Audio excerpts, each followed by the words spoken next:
Welcome to the Health by Haven podcast. I'm your host, Haven Quinlan. If you're a multi-passionate wellness enthusiast, then you're in the right place. I'm obsessed with learning as much as I can about the wellness world, and I want to share that with you. Each episode will dive into various aspects of health and wellness through inspiring and informative guest interviews with some solo episodes thrown in.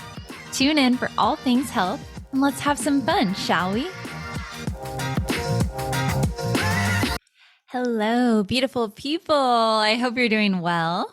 I hope you had a wonderful weekend. I had a great weekend here in New York City, very running focused, which is just the way I like it. So I wanted to hop on here and give you guys a little recap.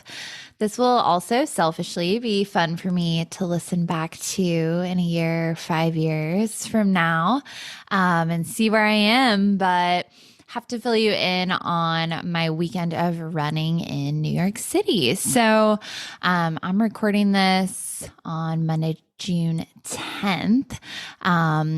After I ran the New York Mini 10K this past weekend. So it was Saturday, June 8th. And this race is hosted by the New York Roadrunners. It's a all-women's 10K. And this is a race that, as a big running fan, I have heard about this race for years, and all the professional runners that I follow have been running this for years. And it's a race that I've always really looked up to the participants and really wanted to run, but I always felt kind of silly traveling for a 10K.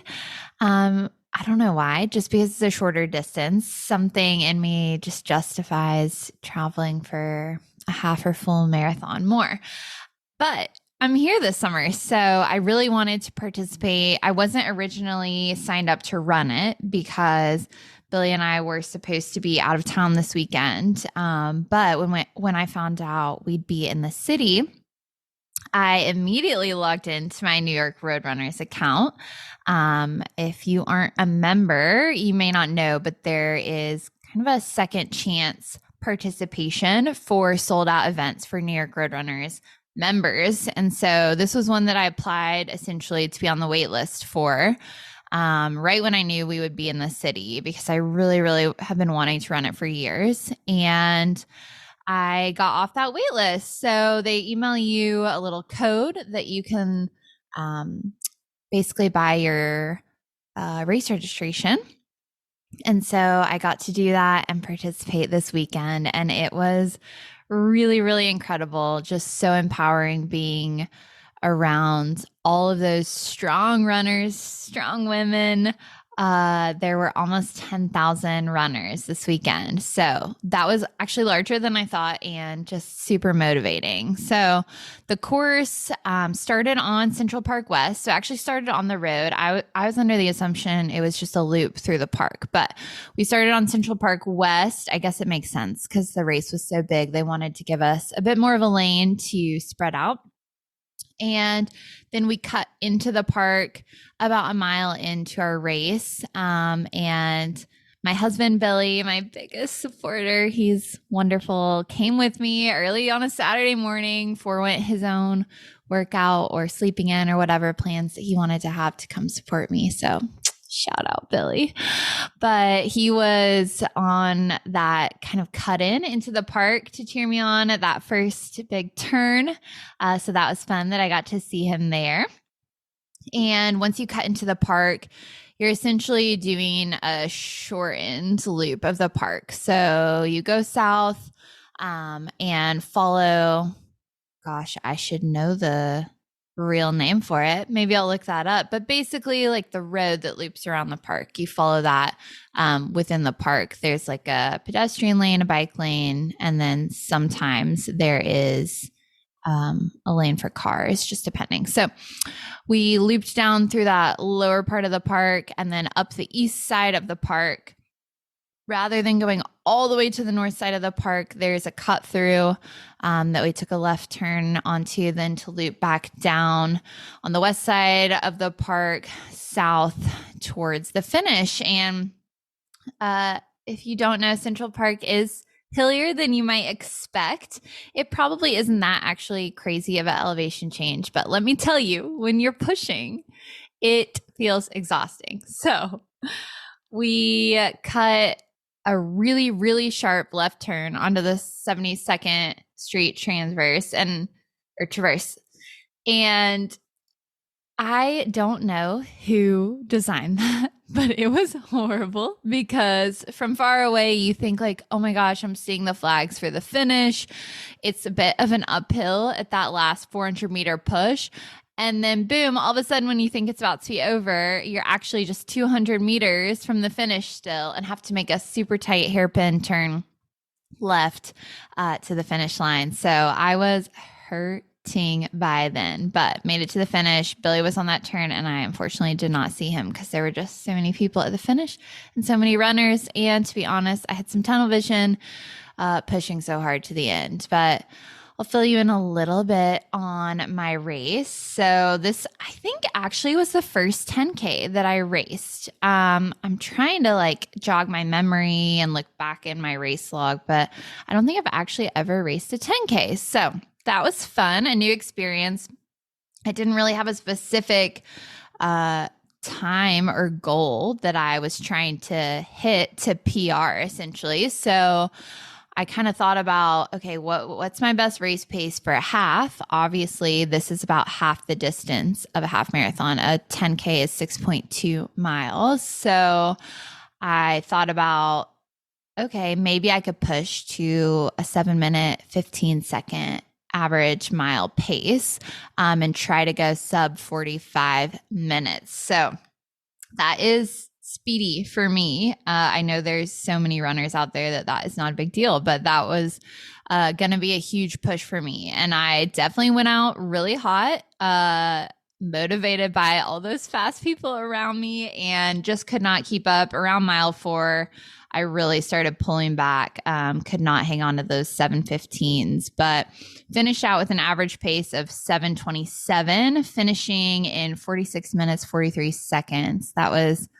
461st place out of 9,686 runners. And hey, I feel pretty good about it, especially considering there is a professional field in this race. So that was something that was also really awesome. Was I got to see some current and former Olympians at this race. Obviously, I was not keeping up with them at all. They all finished like a solid 15 minutes before me, but got to see them warm up a bit at the start. Got to see Dakota Lindworm on her cool down jog when I was walking back to the subway. So that was really cool. She'll be representing Team USA at the Olympic Marathon in Paris this year. So that was really, really awesome to see. Emily Sisson will be there as well. She ran the race. I did not see her at the finish, but two really incredible American distance runners who will be Olympians this year. We're running this race as well. So really, really cool experience. It was a gorgeous day out in Central Park. We've had some really humid mornings, especially running out along the water. And so it was really nice to have a little bit of a break in that humidity. I think it was maybe like 60 degrees at the start. A lot of that race is shaded. So it was just a beautiful day. And so great to have Billy out there with me. The rest of the day, we just spent some good time together hanging out, walked our puppy Waffles along the water, went and played some mini golf and went to dinner and had some beers. So that was fun. And then Sunday, I got to go to Peloton Studios in New York for the first time. So that was also a really awesome experience that I know some of you guys might be more interested in than the nitty gritty race day stats. But I had never been to a Peloton class before. I've been a member, like many of us, since COVID when they really blew up. And my very first marathon training block in 2020, I did a ton of their runs because I was running solo. run groups weren't really meeting, races weren't happening. So it was a really nice way to have a community. I'm not like a huge Peloton groupie like some people, but I do follow a good amount of their instructors on social media, and I do a lot of their arms and light weights workouts still, a lot of their abs workouts, and a handful of bikes. I have just a regular spin bike at home, but I use the app. But really did a ton of runs in 2020 and still do them from time to time now. But Becs Gentry has always been my favorite running instructor. And I do love following her on Instagram and listening to her on the Set the Pace podcast and all the things. She is like tip top of my dream podcast guest list. So we'll see if I'm manifesting that now. One day, maybe she'll come on the Health by Haven podcast. But she was the instructor for the class I went to. So I decided while I'm here, I may as well try to get into a class, and saw that there was a wait list for her class on Sunday. So I signed up, and on Friday I found out I was off the wait list, which of course I was thrilled about, but also I was like, oh geez, what have I got myself into? Because the timing of the day after this race that I really pushed. So not gonna lie, I was hurting. But I just don't have it in me to not do things all out. So I really wanted to have that full experience when I was at Peloton. It was a 60-minute intervals class, which is definitely a toughie. But anyways, to walk you a little bit through my experience at the studio, when I got there, I mean, the facility is gorgeous and they have so many staff there to help you. Checked in for class, headed up to the locker room, which kind of makes you feel like you have like a glam squad or something. It's a really nice locker room. Got ready for class, and then got to go into the studio after we had a little wait in line.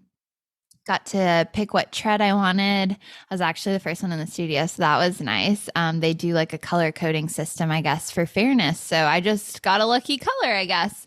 So I picked tread number 2. If you want to take a look, if you're a runner and do their tread classes, you might be able to see me on the video. But didn't really realize that was going to be in a lot of the camera shots. So that was also a motivator to keep my form up and keep my speed up and everything. But got to get all signed into the tread because you get to run on your account, and then chit-chatted with the women next to me on the treadmill while we were waiting for class to start. A really nice lady next to me from Chicago who had taken a couple of classes that weekend. So that was fun to hear her experience. And then with about maybe 10 minutes before class, Bex comes into the room, and it was kind of cool to have that pre-class experience with her to kind of see what behind the scenes of the recording is like. Because of course, I've only ever seen it from the recorded side where you get like that 1-minute spiel before the class begins. So she apparently had just gotten back from a huge like 200-mile relay race in Greece. I had no idea, but she had just gotten back on Friday and apparently had taught Saturday and then again on Sunday. So I felt silly feeling tired from my race when she was jet lagged and raced much further.